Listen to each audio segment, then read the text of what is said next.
Shanyell McCloud, Milwaukee, Wisconsin. And what is Clean Slate Wisconsin? Clean Slate is a second chance organization for men and women that have made mistakes in their past, paid their debt to society, and want nothing more than to be self-sufficient.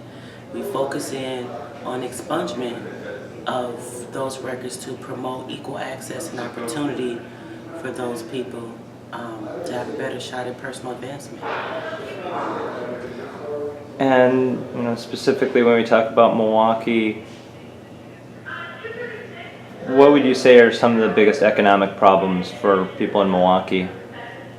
The Milwaukee politics, the way that businesses are handled. We talk about job creation, but yet they're steady de-industrializing Milwaukee, and the bigger manufacturers move out. It also makes it harder for businesses to start in Milwaukee, and so that's the job creation part of it. And then you have just the overall, over policing. So if you got over policed, and you also have a court system that's over prosecuting and over sentencing, and bam, you have the records, and just to start a spiral of poverty, from generation to generation. But I would say that's the biggest thing. When the factories left, when the work left, drugs come in, and the rest is history. Do you think places like Milwaukee are also, dealing with crime because of places like Chicago, and then Chicago not resolving issues there? I know it is. I personally have been a subject of crime from people from Chicago. So what happens is we have a Section 8, right? So Milwaukee actually offers, from what I hear, better welfare, amounts of welfare, and more food share than Chicago. So what would happen is they will open up the federal Section 8. So if people from Chicago, Gary, Indiana, sometimes even Detroit, will flood over to Milwaukee and bring those issues to Milwaukee. So Milwaukee actually looks a lot worse than it really is. So it's not the actual residents that's extra violent, it's people from Chicago bringing that violence. So absolutely, and it's an unchecked thing.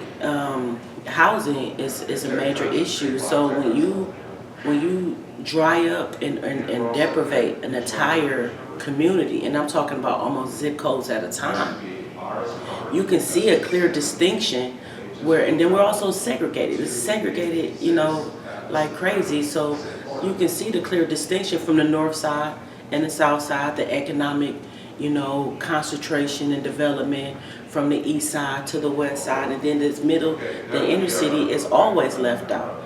It's all this development going on downtown, and there's all this money and pockets of wealth around the city of Milwaukee. I always say this: Milwaukee is not poor. Milwaukee is not poor by far. You have the Third Ward, you have all these places, Miller Park, all these different places that has a wealth, but the city is always left, out of the equation when it comes time to the economic development and the serious investment that it needs. So money is leaving, but none is coming back. One more question. What are your thoughts? We kind of touched on it about money being spent downtown. Your thoughts on, $250 million of our tax dollars going to that Milwaukee Bucks arena, and do you think that could have been spent better somewhere else? I know it could have. For one, we didn't even need a new stadium. It was not even needed. It was just, we got the money, let's spend it, even though they say they don't have the money. So when it comes down to repairing the water system, when it comes down to repairing the roads, and now not even talking about the highway, I'm talking about the regular streets, that'll tear up your car, tear up your axle when you driving down your serious potholes. When it comes down to housing, the city and the county cry broke all the time when it comes to developing affordable housing. But you got all this money for a new stadium, and the people around it, so you can see the gentrification, you can see the bleaching of the area as we speak. So as soon as they put that arena downtown, next thing you know, the Fond du Lac is now about to get bleached. You got people from the suburbs that are now attracted to the city that will come in with their money and push people that have lived there, probably was born there their whole lives, push them out wherever. They don't care where they go, as long as they're not around them.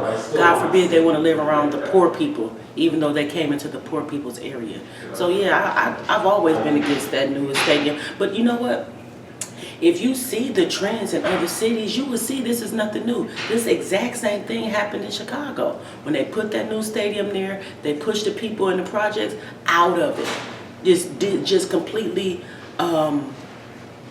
unstabilized the area and made poor people even poorer because you push them out their habitats just so some people from the outside can come in and feel better about themselves.